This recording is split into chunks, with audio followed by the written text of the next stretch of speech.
சங்கீதம் 2வது வசனம். நாடோறும் உம்மை சோஸ்தரித்து எப்பொழுதும் என்றென்றைக்கு உம்முடைய நாமத்தை துதிப்பேன். நாடோறும் உம்மை ஸ்தோத்தரித்து எப்பொழுதும் என்றென்றைக்கும் உம்முடைய நாமத்தை துதிப்பேன். என்ன, அதாவது தேவனை புகழ்வது இல்லை துதிப்பது அப்படின்னு சொல்ற விஷயத்துல சங்கீதக்காரன் ரொம்ப ஸ்ட்ராங்கா இருக்கிற. நாடோறும் ஒரு நாள் இல்லை, கொஞ்ச நேரத்துக்கு இல்லை, எல்லா நாளும். இனி 2வதுல என்ன பார்க்குறோம் அப்படி இது ஒரு தீர்மானம். சும்மா ஏதோ துதிக்கிறேன் அப்படின்னு துதிக்கிறது இல்லை, தீர்மானத்தோடு இந்த சங்கீதத்திலே 4 தடவை அவருடைய தீர்மானத்தை சொல்லுவார். நாடோறும் நான் உம்மை துதிப்பேன் அப்படின்னு உள்ள தீர்மானம். அது மட்டும் இல்லை, இதுல என்ன பார்க்குறோம் அப்படின்னு சொன்னா, எனக்கு ஒருவேளை நோய் வந்தது, நான் துதிக்கணுமா? கட்டாயம். எனக்கு ரொம்ப சந்தோஷமா இருக்கு, துதிக்கணுமா? கட்டாயம். எனக்கு ரொம்ப துக்கமா இருக்கு, துதிக்கணுமா? கட்டாயம். அதாவது எந்த ஒரு சூழ்நிலையிலையும் துதிப்பேன்னு சொல்றதுதான் அந்த நாடோறும் உம்மை ஸ்தோத்தரிப்பேன். நான் சந்தோஷமா இருக்கேன், எனக்கு பிஸி, இன்னும் நிறைய பேருக்கு பிஸி டியூட்டி வந்துடும். எப்போ இந்த நாடோறும் துதிக்கிற துதி அப்படின்னு சொல்லி வரும்போது அது ஒரு ஒரு பொருத்தனை இல்லைங்கன்னா ஒரு தீர்மானம், தேவனோடு செய்து கொண்ட ஒரு தீர்மானம். 145ஆம் சங்கீதம் அப்படின்னு சொன்னாலே அந்த சங்கீதத்தினுடைய ஃபர்ஸ்ட்ல என்ன சொல்றாரு பாரு, ராஜாவாகி என் தேவனை உம்மை உயர்த்தி உம்முடைய நாமத்தை எப்பொழுதும் என்றென்றைக்கும் ஸ்தோத்தரிப்பேன். அதான் அவர் அதுல அந்த எப்பொழுதும் என்றென்றைக்கும் ஸ்தோத்தரிப்பேன். அப்ப என்னைக்கும் எப்பொழுதும், சும்மா இனி அடுத்த சங்கீதத்துல தான் சொல்றாரு, நாடோறும் உம்மை ஸ்தோத்தரித்து எப்பொழுதும் என்றென்றைக்கும். திரும்ப அதுதான் பார்க்குறோம், எப்பொழுதும் என்றென்றைக்கும் ஸ்தோத்தரிப்பேன். இப்போ எப்பொழுதும் அப்படின்னு சொன்னா புரிஞ்சு போச்சுல்ல. இப்போ வியாதிய இல்லை காய்ச்சலா இருக்கு, இல்லை தலைவதனையா இருக்கு, இல்லை நம்ம எப்பொழுதும் தேவனை ஸ்தோத்தரிக்கிறோம் அப்படின்னு சொல்ற ஒரு காரியத்துல அது நமக்கு என்னங்கன்னா, நமக்கு வசமா இருந்தா, சூழ்நிலை சரியா இருந்தா, சாதகமா இருந்தா, நான் நல்லா உட்கார்ந்து இருந்தா ஓகே, நான் ஸ்தோத்தரிக்கலாம், துதிக்கலாம், ஜெபிக்கலாம் அப்படின்னு நினைப்போம். இங்க அது இல்லை. நாடோறும், இனி அது மட்டும் இல்லை, எப்பொழுதும், அது மட்டும் இல்லை, என்றென்றைக்கும் நான் துதிப்பேன். ஒவ்வொரு நாளும் நான் துதிச்சுதான் இருப்பேன். அது என்னுடைய தீர்மானம். அது காய்ச்சல் வரட்டு, இல்லை கவலை வரட்டு, இல்லை கண்ணீர் வரட்டு, இல்லை வியாதி வரட்டு, போராட்டம் வரட்டு, what ever maybe, in every circumstance, எல்லா சூழ்நிலையிலையும் நான் துதிப்பேன் அப்படின்னு உள்ள ஒரு தீர்மானம். ஏன்னு சொன்னா, ஏன் அது செய்யணும் அப்படின்னு கேட்டா, அதுதான் தேவனுடைய சித்தம். நான் நல்லா இருக்கும்போது, எனக்கு பிடிக்கும் போது, எனக்கு விரும்பும் போது, நான் ஆசிக்கும் போது மட்டும் தேவனை துதிப்பேன் அப்படின்னு சொல்றது அல்ல. நீ என்ன சிச்சுவேஷன்ல கடந்து போனாலும் சரி, in what ever maybe your circumstance, சூழ்நிலை எதுவா இருந்தாலும் சரி, நான் என்ன செய்வேன், கர்த்தரை துதிப்பேன் அப்படின்னு உள்ள ஒரு தீர்மானத்தை எடுத்தவர் தான். ஏன்னு சொன்னா அது தேவனுடைய சித்தம். 1 தெசலோனிக்கர் 5:12 என்ன சொல்லி இருக்கு, எல்லாவற்றிலேயும் ஸ்தோத்திரம் செய்யுங்கள், அப்படி செய்வதே கிறிஸ்து இயேசுக்குள் உங்களை குறித்து தேவனுடைய சித்தமாயிருக்கிறது. நான் ஏன் நாடோறும் துதிக்கணும்? நான் நாடோறும் எப்பொழுதும் தேவனை ஸ்தோத்தரிக்கணும். இனி 119வது சங்கீதத்துல 164வது வருஷம் நினைக்கிறேன், வாசி பார்ப்போம். 119ல 164.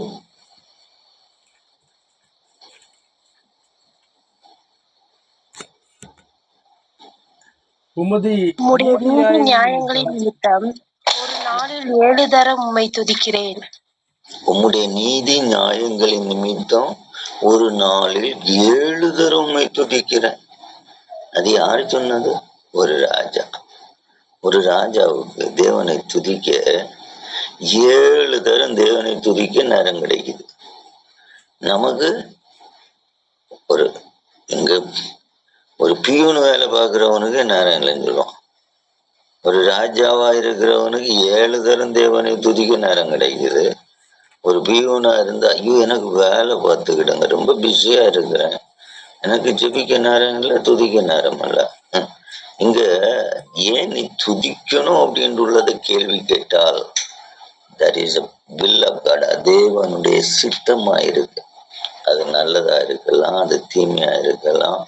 எந்த நேரத்துல நான் துதித்து தான் தீரணும். வியாதியா இருக்கலாம், நஷ்டமா இருக்கலாம், கஷ்டமா இருக்கலாம், சத்ருவின் நெருக்கமா இருக்கலாம், தூஷணத்தின் மத்தியில இருக்கலாம், எல்லாத்துலயும் துதிக்கணும். அதுதான் தேவன் ஒவ்வொரு மனுஷன்லயும் எதிர்பார்ப்போம்.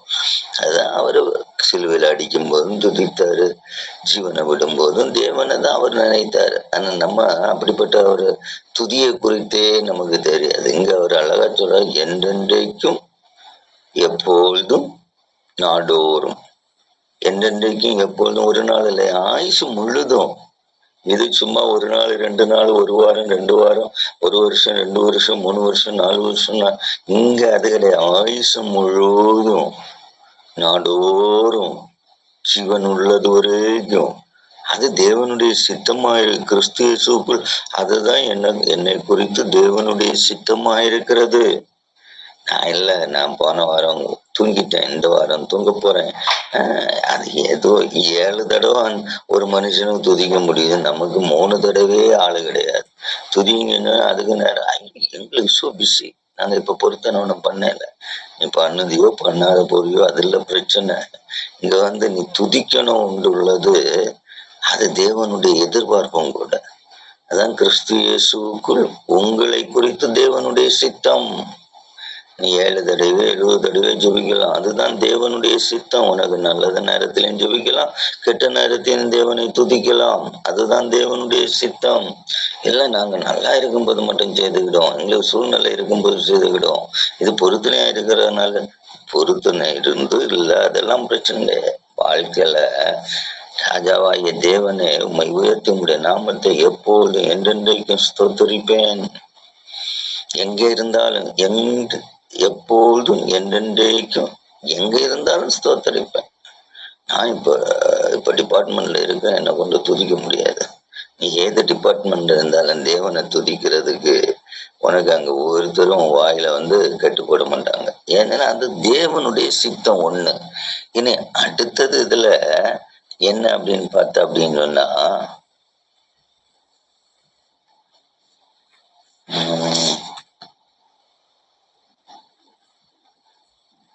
சங்கீதம் 23:6 என்ன சொல்றது, என் ஜீவன் உள்ள நாளெல்லாம் நன்மையும் கிருபையும் என்னை தொடரும். நீ ஜீவன் உள்ள நாளெல்லாம் துதிக்கவும் செய்யணும். அப்ப அதனால என்ன செய்யும், ஜீவன் உள்ள நாளெல்லாம் நன்மையும் கிருபையும் என்னை தொடரும். நான் கர்த்தருடைய வீட்டுல நீடித்த நாட்களாய் நிலைத்திருப்பேன். இன்னும் அடுத்த சங்கீதத்துல 37:18, அதுதான் உத்தமனுக்கு அடையாளம். உத்தமர்களின் நாட்களை கர்த்தர் அறிந்திருக்கிறார், அவர்கள் சுதந்திரம் என்றென்றைக்கும் இருக்கும். அப்போ உன் பிள்ளை ஆசீர்வாதமா இருக்கணும், தலைமுறை ஆசீர்வாதமா இருக்கணும். சொன்னா நாடோறும் ஒவ்வொரு நாளும் 164 119 164 7 தடவை ராஜாவுக்கு துதிக்க நேரம் இருந்தது. அப்போ அவருடைய நீதி நியாயத்தை நிமித்தம் 7 தடவை துதிக்கிறாரு. நான் ஏன் துதிக்கணும்னு கேட்டா, 1 அது தேவனுடைய கிறிஸ்து இயேசுக்குள் உங்களை குறித்த திட்டம். 2 ஏன் துதிக்கணும் அப்படின்னு கேட்டா, அது எதை குறித்து பார்த்தோம், ஏன் நான் தேவனை துதிக்கணும் அப்படின்னு பார்க்கும்போது, அது என்ன இருக்கு, கிருபையும் நன்மையும் நன்மையும் கிருபையும் என்னை தொடரணும் அப்படின்னு விரும்பினா, தீமையே நடக்கணும் அப்படின்னு துதிக்கணும் வேணும். பிரச்சனைகளே வருவாட்டும் அப்படின்னு துதிக்கணும். கிருபை நன்மையும் கிருபையும் தொடரணும்னாலும் துதிக்கணும். தேவனுடைய சித்தமா இருக்கனால துதிக்கணும். என் ஜீவன் உள்ள நாளெல்லாம் அவருடைய நன்மையும் கிருபையும் தொடரணும்னு சொன்னா நான் துதிக்கணும். நாடோறும் எப்போதும். அதாவது அவர் 7 நேரம், நம்ம இந்த 3 நேரம் கூட செய்ய முடியல. நமக்கு அவ்வளவு பயங்கர பிசு, ஒரு ராஜாவுக்கு இல்லாத பிசு. அதே நேரம் கிருபையும் நன்மையும் தொடரும்னா நான் தேவனை துதிக்கணும். இனி அடுத்தது எதுக்காக நான் துதிக்கணும் அப்படின்னு சொல்லி இருக்கு. உன் தலைமுறை சுதந்திரம் நல்லா இருக்கணும்னு சொன்னா நீ துதிக்கணும், தேவனை துதிக்கணும். உத்தமம், இதுதான் உத்தமனுடைய அடையாளமும் கூட இருக்கு. உத்தமர்களின் நாட்களை கர்த்தர் அறிந்திருக்க, அவர்கள் சுதந்திரம் என்றென்றைக்கும் இருக்கும். உன் தலைமுறை இந்த பூமியில நிலைத்து சமாதானமா இருக்கணும்னு சொன்னா தேவனை துதிக்கணும். இனி 41:12 என்ன பார்க்கிறோம் அப்படின்னா, நீர் என் உத்தமத்திலே என்னை தாங்கி என்றென்றைக்கும் உடைய சமூகத்துல அர்த்தவே. தெய்வ சமூகத்தை தேடி அவருடைய பிரசன்னம் உண்டாகும். அவருடைய சமூகத்துல நிக்கணும்னா துதிக்கணும். துதி இருக்கிற இடத்துல தான் அவர் இருப்பார். அதான் உத்தமம். உத்தமத்தின் அடையாளம் வரும்போது 2 காரியம் இருக்கும். உன் சந்ததியின் நிலை என்றென்றைக்கும் நிற்க, இல்லைங்க ஆசீர்வதிக்கப்பட. அடுத்தது அவருடைய சமூகத்தை உணரணும்னு சொன்னா துதி இருக்கணும். தெய்வ சமூகம் நமக்கு வேணும்னு சொன்னா துதி இருக்கணும். சும்மா போய் வாயை மூடிக்கிட்டு உட்கார்ந்து இருக்கக்கூடிய ஒரு சபைக்குள்ள சமூகத்துக்குள்ள உட்கார்ந்துட்டு இருந்தா நம்ம தேவனுடைய சமூகத்தை உணர முடியாது. இப்போ ஒண்ணு அவருடைய சித்தமா இருக்குது கிறிஸ்து இயேசுவுக்குள்ள. 2 கிருபையும் நன்மையும் கிருபையும் நாடோறும், ஒரு நாளைக்கு இல்லை, ஆயுசெல்லாம் என்னை தொடரணும்னா நானும் நாடோறும் ஆயுசெல்லாம் எப்போதும் அவரை அங்க 7 தடவைன்னா அட்லீஸ்ட் நீ ஒரு 3 தடவைக்கு கூட நமக்கு முடியல அப்படின்னா அது ஒரு சிக்கலான ஒரு காரியமாகும். 3 தடவையாவது நீ என்ன செய்யணும், தேவனை துதிக்கணும். அதுக்குள்ள நேரம் கூட கண்டுபிடிக்க முடியல. ஒரு ராஜா 7 தடவை கண்டுபிடிச்சிட்டார். சரி, கடைசியா அந்த வெளிப்படுத்துதல வெளிப்படுத்துதல் 7:15 நினைக்கிறேன். எஸ், பாக்கட்டும். வெளிப்படுத்துதல் 7:15 யாராவாசி. ஆனபடியால் இவர்கள் தேவனுடைய சிங்காசனத்திற்கு முன்பாக இருந்து இரவும் பகலும் அவருடைய ஆலயத்திலே அவரை சேவிக்கிறார்கள். சிங்காசனத்தின் மேல் வீற்றிருக்கிறவர் இவர்களுக்குள்ளே வாசமாயிருப்பார். இது மரணத்துக்கு பிறகு சம்பவிக்கிறதுன்றது எல்லாருக்கும் தெரிஞ்ச ஒரு காரியம். தேவனோடு கூட வாசம் பண்ணுவதற்கு இது after the death, while we are living. உலகத்துல நான் ஜீவிக்கும் போது எதுக்காக துதிக்கிறேன்? தெய்வ சித்தத்தை செய்யும்படியா, நாடோறும் அவனுடைய கிருபையும் நன்மை எனக்கு உண்டாகும்படியா, என் உத்தமம் விளங்கி என் தலைமுறை ஆசீர்வதிக்கப்படும்படியா, அடுத்தது என் உத்தமம் விளங்கி அவருடைய பிரசன்னத்தை உணரும்படியா, கடைசியா என்னது, ஆஃப்டர் மை டெத் நான் எங்க இருக்கணும்? அவருடைய சிங்காசனத்துல, அவர் இருக்கிற இடத்துல, அவரோடு அவருக்குள்ள நான் இருக்கணும்னா துதியானது. அப்போ துதி, தேவனை துதிக்கிற துதி ஜஸ்ட் ஒரு நேம் சேக், என்னுடைய நன்மைக்கு மட்டும் அல்ல. இது இந்த ஆத்மாவினுடைய பூரணமாயிட்டு இந்த ஆத்மா தேவனோடு லிவ் இன் கிரைஸ்ட், அதாவது கிறிஸ்துவுக்குள்ள வாழ்வதற்குள்ள ஒரு மார்க்கம் தான். நாடோறும் உண்மை துதிப்பது, ஒரு நாளைக்கு 7 நேரம் உண்மை துதிப்பது, நீதி நியாயத்தை நினைத்து துதிப்பது. நம்ம சும்மா எதுக்கும் நான் வந்து துதிச்சுட்டு இருக்கேன் அப்படின்னு சொல்றது இல்லை. இந்த அனுபவத்தை கர்த்தர் நமக்கு தரத்தக்கதாய். என்னன்னா இது இப்ப இங்க தீராது, இது பிறகும். நான் இந்த உலகத்தை விட்ட பிறகும் அங்க அவருடைய சிங்காசனத்தை முன்னாடி அங்கே பகல் துதியாகும். இரவும் பகலும் அவருடைய ஆலயத்துல அவரை சேவிப்பார்கள். பகல் ஏதோ கொஞ்ச நேரத்துக்கு மட்டும் அவரை துதிச்சுட்டு இருக்கிறதில்ல. அப்போ ஒரு பெரிய ஒரு இந்த லைஃப் லாங் ரெஸ்பான்சிபிலிட்டி, பொறுப்பு. ஆண்டவர் வாய்ப்பு தருவாரு, பொறுப்பையும் தருவாரு. அப்போ வாய்ப்பையும் பொறுப்பையும் நான் சிந்திக்கணும் அப்படின்னு சொன்னா அதுக்குள்ள என்ன இருக்கணும்? விருப்பம் இருக்கணும், இல்லை தாகம் இருக்கணும், ஆசை இருக்கணும். இப்ப நமக்கு வாய்ப்பும் இருக்கு, பொறுப்பும் இருக்கு. ஆனா நமக்கு என்ன இருக்காது? ஆசை இருக்காது, உணர்வு இருக்காது. ஆசைன்னு சொல்றது ஒரு வகையான உணர்வு.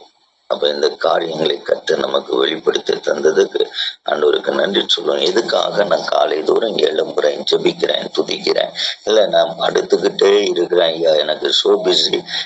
அது ஒரு இண்டிகேஷன் தான். என்னன்னு சொன்னா, எனக்கு இன்மையிலும் தேவைக்கு தேடுவேன், மறுமையில தேவைக்கு வேண்டி இல்லையே, எப்பவுமா அவரோட இல்லை வாசம் பண்ணணும். அப்ப அதுக்குள்ள சூழ்நிலை வேணுமெங்கே அடுத்ததும் ஒரு ஆயுசு, என் ஆத்மாவுக்கு ஒரு ஆயுசு இருக்குன்னு நினைக்கிறவங்க தேவனை நினைப்பதுக்கும் துதிப்பதுக்கும் ஒருத்தன் தூண்டிவிட வேண்டிய அவசியமே இல்லை. இன்னொரு ஆளுடைய ஒரு இன்ஸ்டிகேஷன் சொல்லுவாங்க, அது தேவையில்லை. தானே என்னன்னா அறிவு தெளிவாகும் போதுதான் தேவனை துதிக்க முடியும். இன்னைக்கு அநேகருக்கு இந்த அறிவே தெளிவு இல்லை. எதுக்காக துதிக்க? அது சபையில போனா அங்க அந்த ஆளு பிரசங்கம் பண்ண சோத்திரம் சோத்திரம் சொல்றாரு, நான் அதனால சொல்றேன். அப்படி துதிக்காத, அந்த துதியெல்லாம் போடாத. ஒரு சோத்திரம் போடு, உடனே போடுது. உனக்கு ஆத்மா உத்தமனின் ஆத்மாவா இருந்தால், உத்தம நிலைமையில நீ பூரணப்பட்டிருந்தால் இந்த காரியத்தை செய்வதில் ஒரு நாளும் பின்மாறவும் மாட்டேன். உனக்கு நித்திய ஜீவன் உண்டுள்ளதும் அங்க அவருடைய சிங்காசனத்துல அவரோடு கூட அவரை சேவிப்பென்றுள்ள நம்பிக்கை இருந்தாலும் இந்த காரியத்துல நம்ம ஒரு நாளும் வெளியே போறதில்லை. அதனால இந்த காரியங்களை ஆண்டவர் நமக்கு செய்யணும். இது அவருடைய சித்தமா இருக்கு. ஒவ்வொரு நாளும் நன்மையும் கிருபையும் தொடரணும் அப்படின்னுள்ள விருப்பம் உள்ளவங்க தான் 7 தரம் வேண்டாம், நீ அட்லீஸ்ட் இப்ப 3 தரமாவது துதிச்சுப்பார். கர்த்தர் முன்னோடு இருப்பார். சரி.